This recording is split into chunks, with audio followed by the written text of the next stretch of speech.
নমস্কাৰ, এই মুহূৰ্তত আহি গৈছে ৰাজ্যখনৰ কেইবাটাও গুৰুত্বপূৰ্ণ খবৰ। এই মুহূৰ্তত দিবলৈ এটা পিক ব্ৰেকিং নিউজ। ইংৰাজেও ভাৰতক কংগ্ৰেছমুক্ত কৰিব নোৱাৰিলে তেন্তে নৰেন্দ্ৰ মোদী কোন হয়? ৰাহুল গান্ধীৰ এবাৰ এনেদৰে মন্তব্য, ইংৰাজেও ভাৰতক কংগ্ৰেছমুক্ত কৰিব নোৱাৰিলে। পৰৱৰ্তী খবৰটি হৈছে, সুৰক্ষা নহয় সমষ্টি পুনৰ নিৰ্ধাৰণৰ নামত খিলঞ্জীয়াক ভাগ ভাগ কৰা হ'ল। ৰাজেন গোহাঁইৰ মত অভিযোগ, সুৰক্ষা নহয় সমষ্টি পুনৰ নিৰ্ধাৰণৰ নামত খিলঞ্জীয়াক ভাগ ভাগ কৰা হ'ল বুলি ৰাজেন গোহাঁইয়ে অভিযোগ কৰিছে। পৰৱৰ্তী খবৰটি হৈছে, শিলহাকত প্ৰতিবাদৰ সময়ত গ্ৰেপ্তাৰ কৰা আটাইকেইজনৰ জামিন মঞ্জুৰ কৰা হৈছে।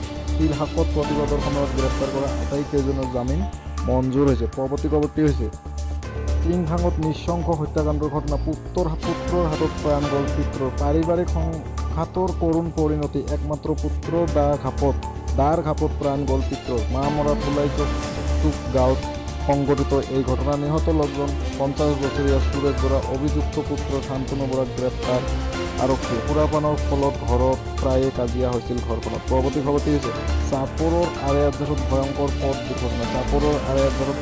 পথ দুৰ্ঘটনা। ই ৰিক্সা আৰু ট্ৰাকৰ মাজত সংঘৰ্ষ, ফলত গুৰুতৰভাৱে আহত হয় ই ৰিক্সাৰ চালক কৌশিক কলিতাই।